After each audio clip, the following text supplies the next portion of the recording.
Em um futuro onde a viagem no tempo é usada como entretenimento, uma expedição para caçar dinossauros no período Cretáceo resulta em uma grave alteração na linha do tempo quando uma borboleta é acidentalmente morta. Essa pequena mudança provoca efeitos em cascata, transformando a evolução e o mundo moderno em um ambiente hostil e mutante. Os protagonistas precisam enfrentar desafios perigosos e encontrar uma maneira de restaurar o equilíbrio antes que a humanidade seja irreversivelmente afetada. O filme explora temas de caos, responsabilidade e os perigos de brincar com o tempo. Você está no Flash Filmes. Em 2055, uma empresa usa a viagem no tempo para oferecer safari no tempo, que significa que as pessoas podem ir até a era pré-histórica para caçar dinossauros. Para evitar mudar a história, a empresa garante que os clientes fiquem numa trilha artificial para não pisarem em nada. Eles só matam dinossauros específicos que estavam prestes a morrer de causas naturais, e ninguém pode levar nada de volta.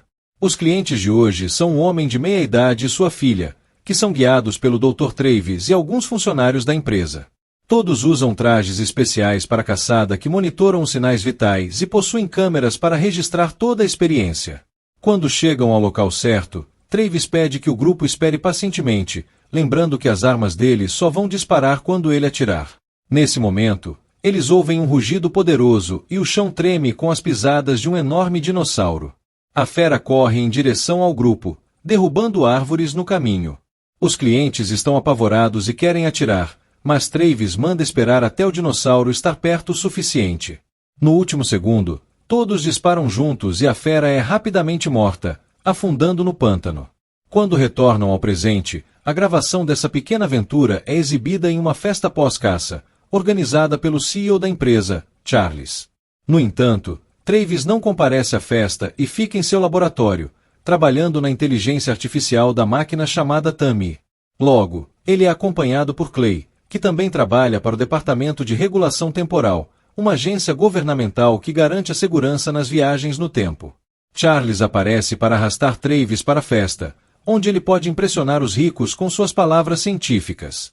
Os clientes recebem os souvenirs da viagem, o traje e o disco com a gravação da aventura.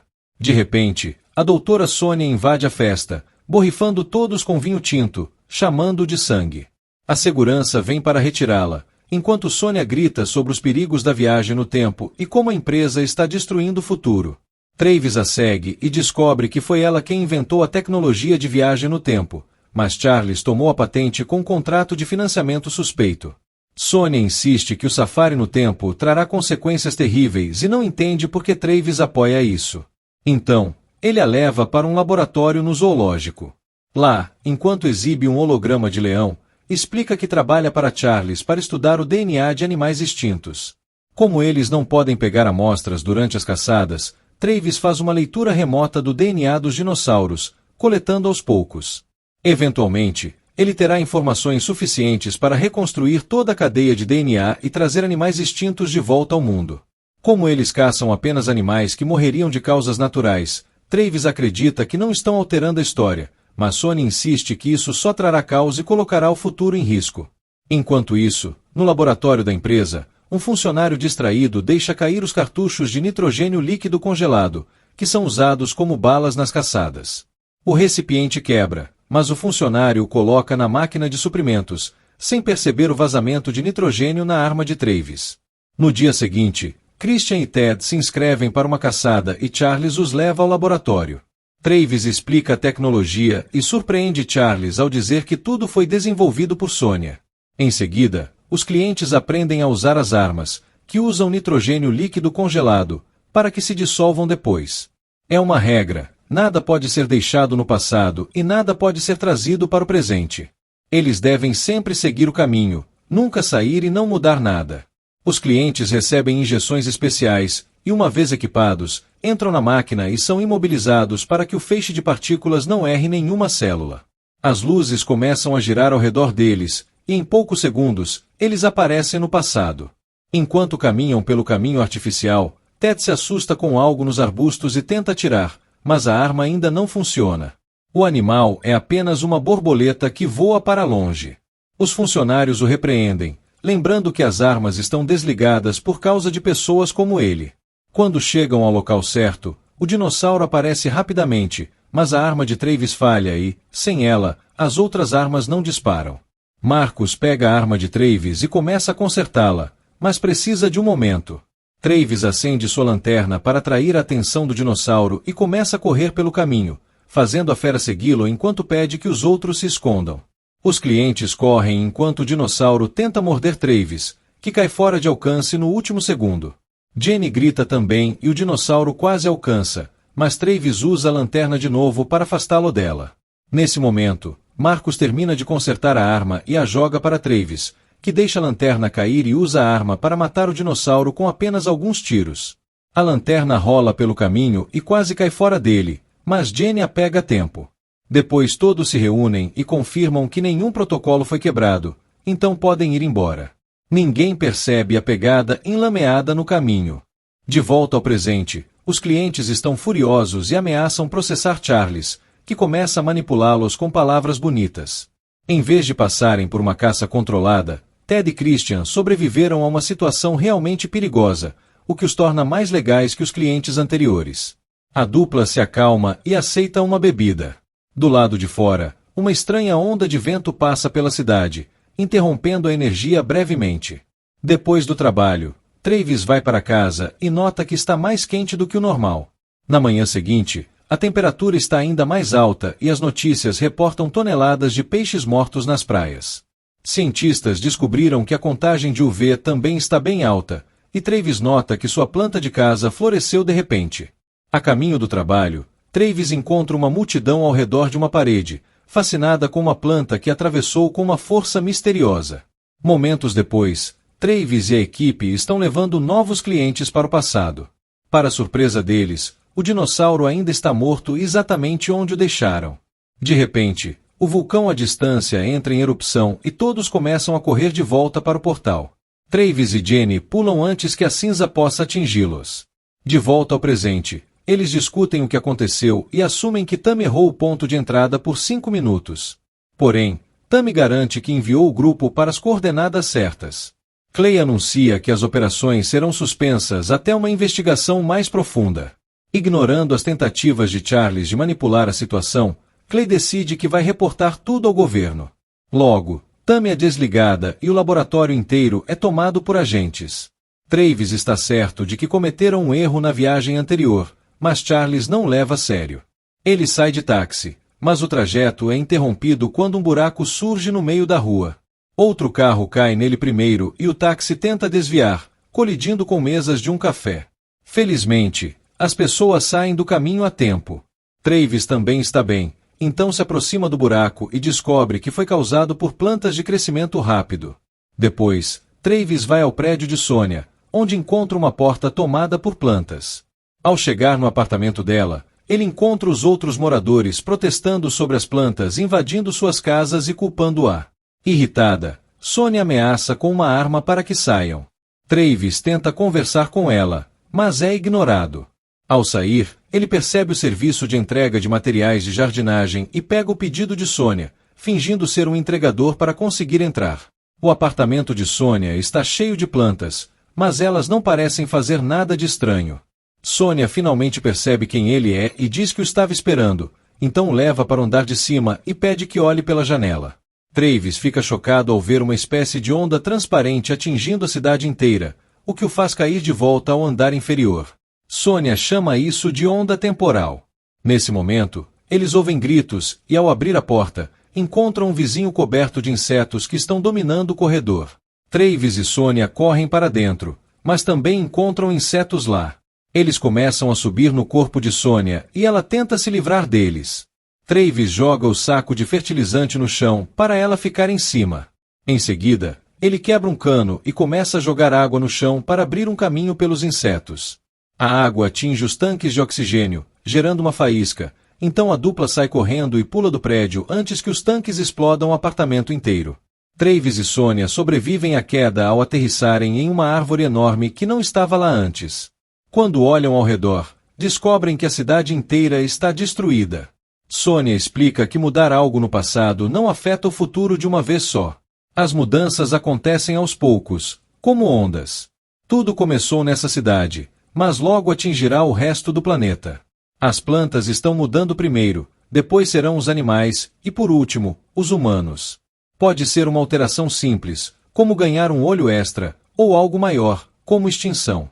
Em seguida, Travis e Sonia vão à empresa com um plano. Voltar no tempo para o momento em que Christian e Ted contrataram a caça e impedir qualquer erro. Inicialmente, Clay não permite, mas Charles o convence ao lembrar que se não resolverem isso, ambos serão responsabilizados. Tammy é reativada e Sonia trabalha para minimizar qualquer margem de erro antes de Travis iniciar a viagem sozinho. Para sua surpresa, ele não é transportado para a Era dos Dinossauros, mas sim para um deserto onde um grupo de nativos americanos quase o atropela. Travis se esquiva das patas dos cavalos deitando no chão, e quando a poeira baixa, ele percebe que eles estavam fugindo da onda temporal. Ele atravessa o portal de volta ao presente imediatamente e alerta todos sobre a onda temporal. Mas é tarde demais. A onda atinge o laboratório jogando todos para trás e destruindo a maioria das máquinas, além de cortar a energia. Felizmente, ninguém se machuca e eles têm um gerador de emergência. Agora eles podem ver que plantas dominaram o laboratório inteiro, e uma rápida olhada para fora revela que o mesmo aconteceu com a cidade. Sonia percebe que sua máquina não consegue pular uma onda temporal. Por isso Travis não pode voltar ao período Jurássico. A onda cria uma série de anéis ao redor de cada era, e eles estão fora deles. Enquanto Sonia tenta fazer uma modificação em Tammy, a equipe assiste a gravação da última caçada várias vezes de diferentes ângulos, mas não conseguem identificar o que fizeram de errado. Horas depois Marcus finalmente encontra o erro. Voltaram pesando 1,3 gramas a mais. Isso significa que alguém trouxe algo de volta. Isso não faz sentido, pois a máquina do tempo tem um biofiltro para detectar isso. Charles admite que desligou o filtro há muito tempo para economizar energia, já que consumia demais. Clay diz que não sabia disso, mas a reação de Charles indica que ele está mentindo. A equipe escaneia todo o equipamento, mas o resultado é negativo. O objeto deve estar nos trajes dos clientes.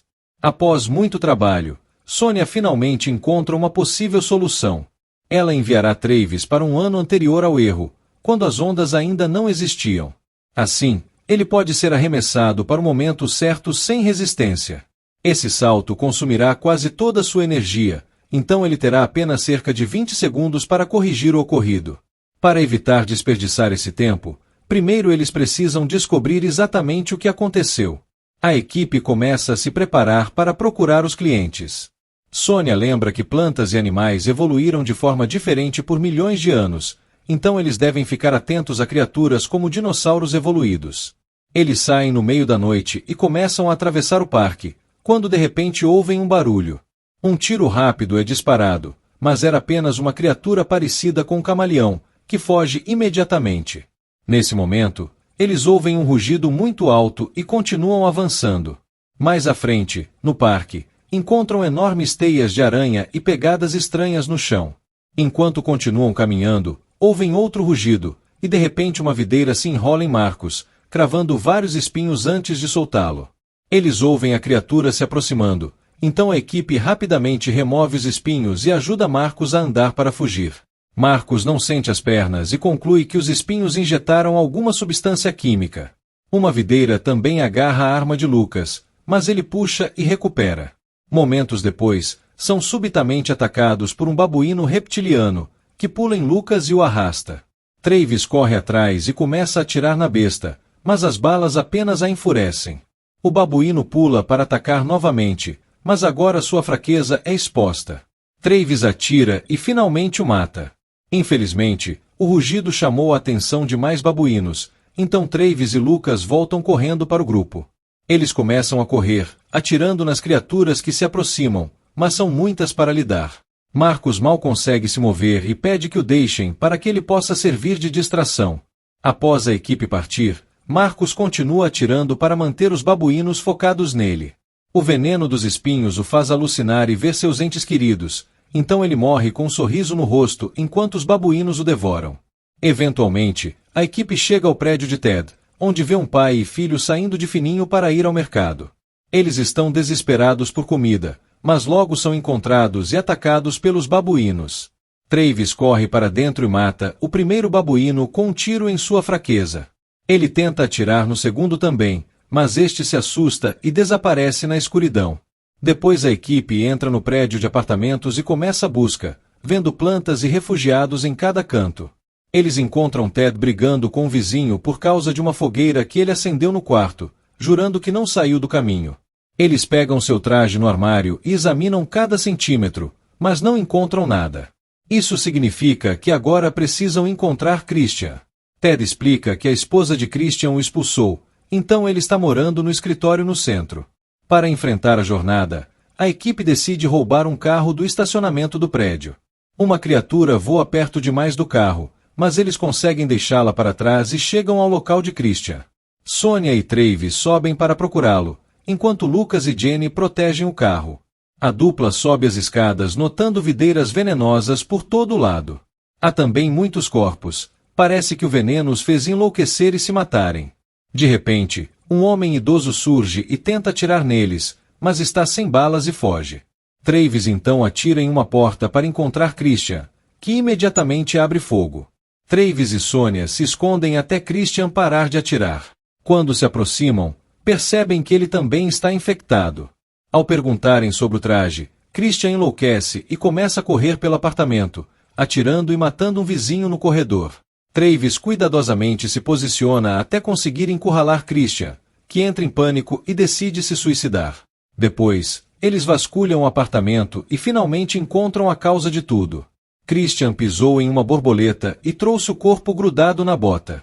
Travis e Sonia correm de volta ao estacionamento, onde Jenny e Lucas estão atirando para manter enormes bestas voadoras afastadas. Quando a equipe sai com o carro, os animais começam a segui-los e até quebram o vidro traseiro. Jenny e Lucas aproveitam um buraco para disparar e atiram pelo teto também. Algumas criaturas caem, mas uma consegue romper o teto e arrasta Lucas para longe. A equipe começa a perder as esperanças, mas nesse momento a onda temporal atinge a área e joga o carro direto na porta da empresa. Felizmente, ninguém se machuca e o trio vai até o laboratório, que está coberto de plantas e sem energia. O chão está alagado e Charles está morto na água. Sonia não pode trabalhar sem energia, mas pega o disco rígido de Tammy e avisa que ainda tem um portal em seu antigo laboratório da universidade. Travis procura seu traje nos armários e encontra Clay escondido de alguns babuínos que dormem no teto. No início, Clay se recusa a ir com a equipe, mas depois que eles saem, ele muda de ideia e tenta segui-los. Infelizmente, os babuínos o ouvem e o cercam imediatamente. Enquanto isso, o trio entra na estação de metrô e começa a caminhar pelos trilhos alagados, sem perceber a criatura que o segue. Momentos depois, eles encontram um trem descarrilado e entram para atravessá-lo, mas a porta está trancada. Antes que possam voltar, o concreto do teto desaba e destrói o outro vagão, prendendo o trio dentro do trem. Conforme os níveis de água ao redor do trem continuam a subir, uma criatura aquática quebra uma janela e alcança Jenny, levando-a embora. Em seguida, a água começa a inundar o vagão e Sonia e Travis respiram fundo para mergulhar. Travis atira em uma janela e a criatura entra, então Sonia nada pela janela enquanto Travis abre fogo. No entanto, sua arma fica sem balas, então ele pega uma faca e começa a apunhalar o olho da criatura. Quando ele tenta nadar para fora também, a fera agarra suas pernas e começa a arrastá-lo para sua boca. Felizmente, o teto desaba de novo e os destroços esmagam o animal, matando Travis, inconsciente, flutua até que Sonia vem resgatá-lo, levando à superfície para que ele possa respirar novamente. Eles se assustam ao ver a criatura aparecer, mas era só o corpo flutuando. Eles nadam para fora da estação e finalmente chegam à universidade. Lá encontram um jardim cheio de babuínos.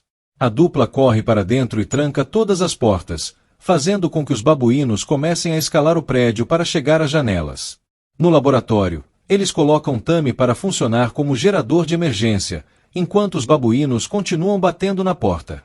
Travis entra na máquina do tempo e Sonia o envia de volta, exatamente no momento em que a última onda atinge a cidade, transformando-a em uma criatura estranha.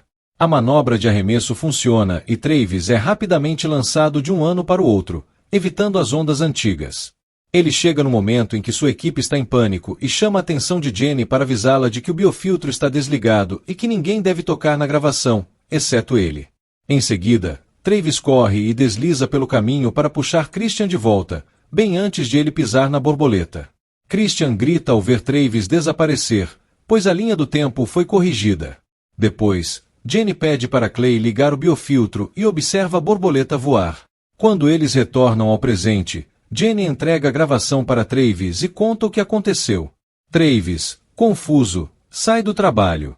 Mostrando que a cidade está bem, como sempre, Travis chega na casa de Sonia e entrega o disco para que ela finalmente possa acabar com a empresa com provas concretas. Se você curtiu, não esqueça de deixar seu like, compartilhar com os amigos e, claro, se inscrever no canal para não perder nenhum resumo novo. Ative o sininho para receber as notificações e ficar por dentro de todas as atualizações. Nos vemos no próximo vídeo. Obrigado por assistir ao Flash Filmes.